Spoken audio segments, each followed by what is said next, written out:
नमस्कार। शुरुआत करते हैं बड़ी खबर के साथ जो कुशीनगर से है, जहां पर सैकड़ों लोगों की जान बचाई गई है। नारायणी नदी में नाव फंसने के मामले में अपडेट आया है। एसडीआरएफ की टीम ने सभी लोगों की जान बचा ली है। रात भर यहां पर लोगों को बाहर निकालने का काम चलता रहा। करीब 150 यात्रियों को लेकर यह नाव जा रही थी। बीच मझधार में इंजन बंद होने से नाव फंस गई थी, जिसके बाद नाव पर सवार लोगों में चीख पुकार मच गई। लेकिन एनडीआरएफ और एसडीआरएफ की टीम ने मौके पर पहुंचकर रात भर रेस्क्यू ऑपरेशन चलाया। 150 यात्रियों को सुरक्षित नाव से बाहर निकाल लिया गया है। तस्वीरें हम आपको दिखा रहे हैं कुशीनगर की, जहां पर बीच मझधार में ये नाव फंस गई थी। उसके बाद फौरन ही एनडीआरएफ और एसडीआरएफ को सूचना दी गई। जिस वक्त नाव बीच मझधार में फंसी थी, 150 यात्री इस पर सवार थे, लेकिन एनडीआरएफ और एसडीआरएफ के जवानों ने सभी यात्रियों को सुरक्षित बाहर निकाल लिया है। जानकारी यही मिल रही है कि इंजन बंद होने के चलते ये नाव बीच मझधार में फंस गई थी, लेकिन राहत की बात यह है कि सभी यात्री पूरी तरीके से सुरक्षित हैं। सभी लोगों को लेकर हम चले वहाँ से आए, तब तक पूरा डीजल डाली हुई थी। इस पर जब सटने हुआ तब तक नाव का डीजल पाइप फट गया था रास्ते में, और पूरा डीजल गिर गया नाव में से पूरा। उसके बाद इस पर सटे लोग सब लोग आके सुरक्षित खड़े हो गए हैं। लगभग यहाँ से बरवा पट्टी 2 किलोमीटर है, 2-3 किलोमीटर है, 2-3 किलोमीटर नीचे आया है ना। क्या करने गए थे उस पार सभी लोग फंसे हुए थे, 4 दिन से भूखे मर रहे थे। भोजन वोजन का वहीं कोई भी व्यवस्था नहीं था। नदी के पानी उड़ेब है, बीच नदी में आया है तो तेल खत्म हुआ तो फिर से तेल डाला गया है। अब कहीं से पाइप फट गया है कि तेल फिर से ख़त्म हो गया। हम लोग तो 4 लोग उधर बीच नदी में छूट गए थे, तो फिर नाव लेके गए हैं लोग, तो आए हैं, अब बच्चों को उतार के ले आए हैं। अच्छा, कहीं ना कहीं भय लग रहा होगा बीच नदी में, जिस तरीके से क्यों नहीं भय लगेगा? अब इतना बड़ा खतरनाक नदी है तो क्या करेगा, भय तो लगेगा। कितने लोग फंसे थे लगभग? लगभग 200 लोग हैं सर। ऐसे सूचना हमको मिला है, तुरंत हम पहुंचे हैं और डीजल, और पता चला कि डीजल खत्म हो गया है, तो डीजल का व्यवस्था और 2-4 नाव का व्यवस्था हम तत्काल करवाए हैं। नाव की व्यवस्था प्रशासन ने कराया या आप लोग खुद? हम लोग खुद करवाए हैं। प्रशासन को कोई सहायता नहीं मिला अभी तो कुछ नहीं सहायता मिला है। देखिए, लगातार लोगों की जान से खिलवाड़ हो रहा है।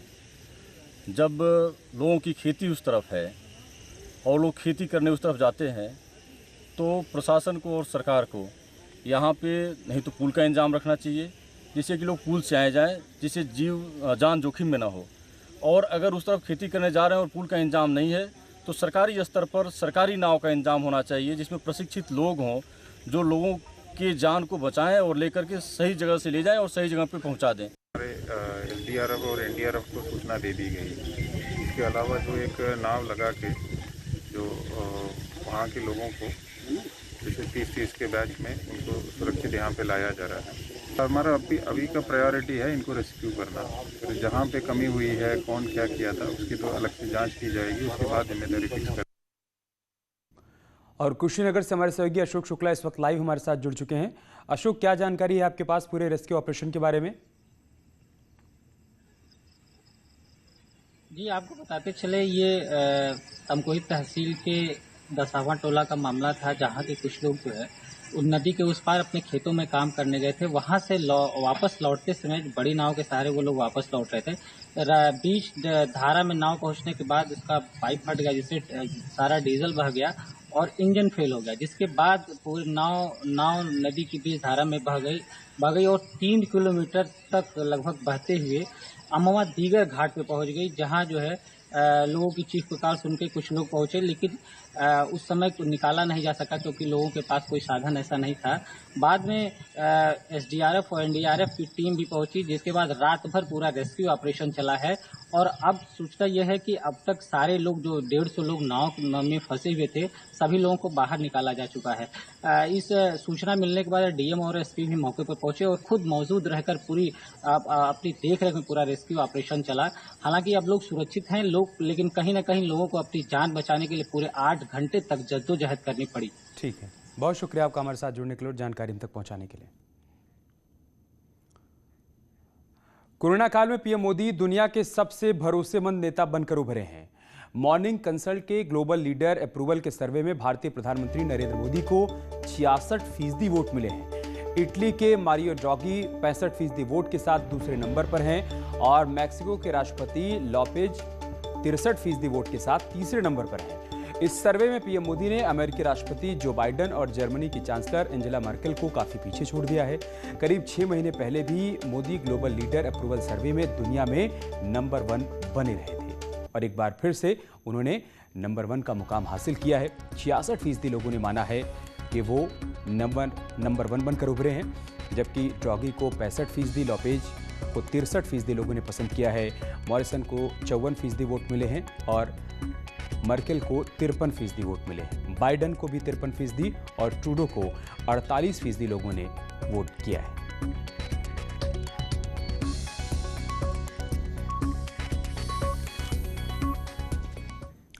सीएम योगी के गोरखपुर दौरे का तीसरा दिन है। गोरक्षनाथ मंदिर में वो जनता दरबार लगाएंगे। सुबह 10:30 बजे बलिया के लिए रवाना हो जाएंगे।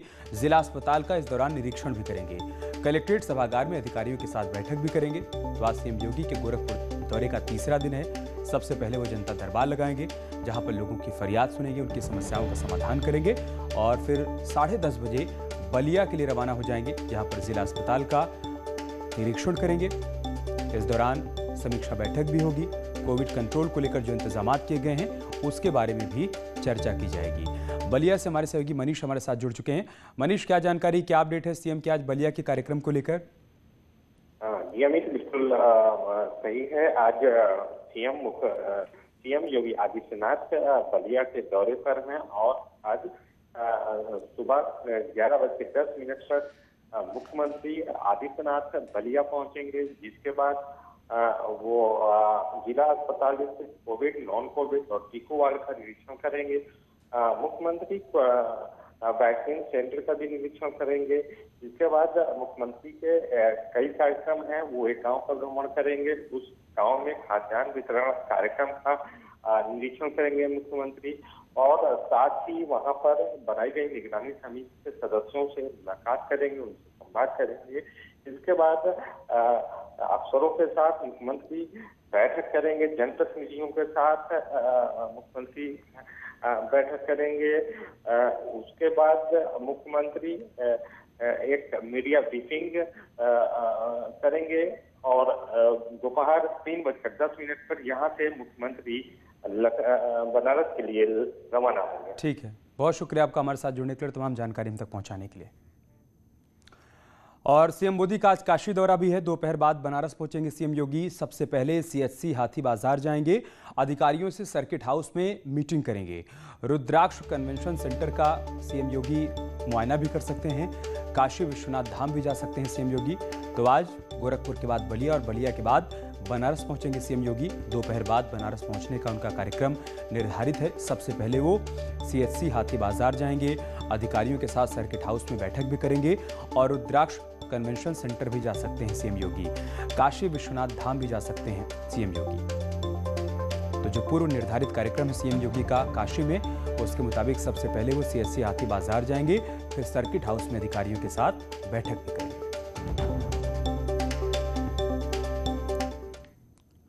हरदोई के कलेक्ट्रेट परिसर में भारतीय किसान यूनियन ने धरना प्रदर्शन किया।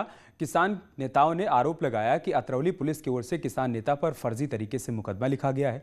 किसानों ने चेतावनी दी है कि अगर पुलिस के अधिकारियों ने मामले का संज्ञान लेते हुए सही कार्रवाई नहीं की तो वो लोग सत्याग्रह, आमरण अनशन और जेल भरो आंदोलन के लिए बाध्य हो जाएंगे।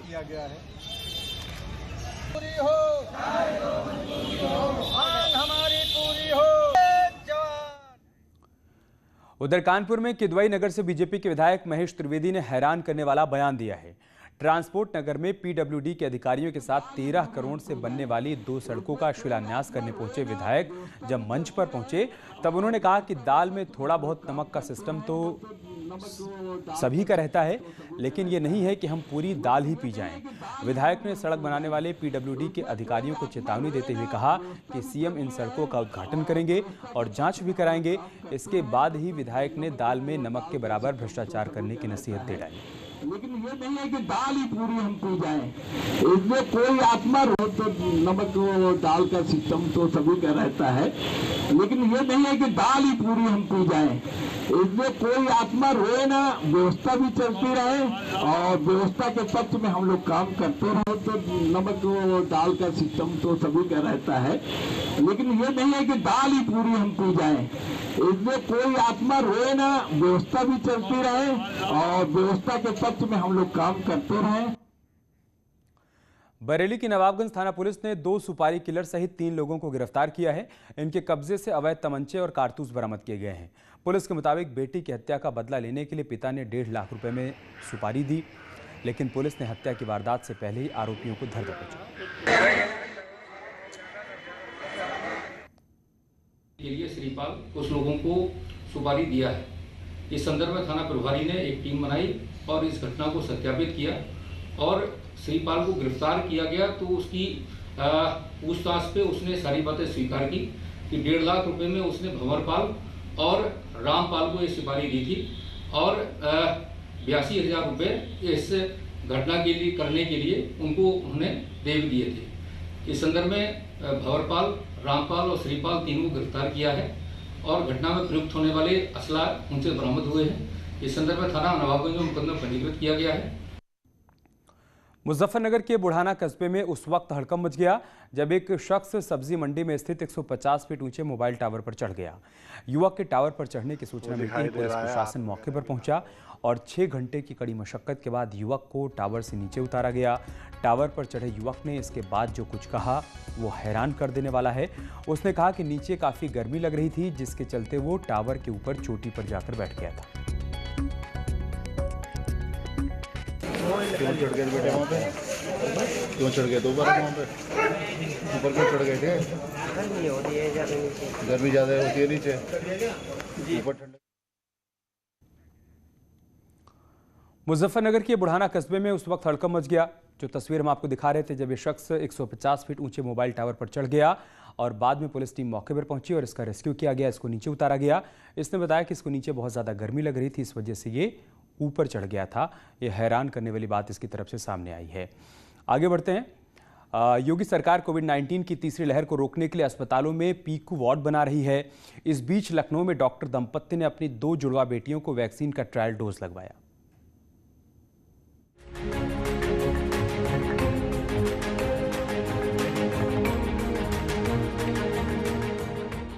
ये दोनों ही बच्चियां 9.5 साल की हैं और इनके ऊपर वैक्सीन का ट्रायल किया गया है।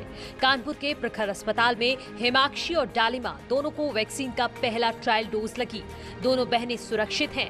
वैक्सीन लगवाने के दूसरे दिन उन्होंने ऑनलाइन क्लासेस भी की और दोनों किसी प्रकार की दिक्कत में नहीं हैं। तो बच्चे लोगों, आप लोग ने कल वैक्सीन लगवाई। आप लोग कितने साल के हो? हम 9 साल के हैं। अच्छा, तो आप लोग कौन सी क्लास में पढ़ते हो? 4 में, कक्षा 4 में पढ़ते हैं। अच्छा, वेरी गुड वेरी गुड। तो कल क्या हुआ? आप लोग कहाँ गए थे जो है वैक्सीन लगवाने? हम लोग कानपुर गए थे। डॉक्टर दंपत्ति का कहना है कि अगले 1.5 महीने तक बच्चों को घर पर सुरक्षित रखेंगे, जिससे कि कोरोना संक्रमित होने का खतरा ना हो। बच्चियाँ एकदम ठीक है, लौट के आई। 9 घंटे का आना जाना सब जो है वो करके सफ़र और आई, खाना खाया, सो गई। सुबह उन्होंने अपना स्कूल जो है ऑनलाइन नॉर्मल किया।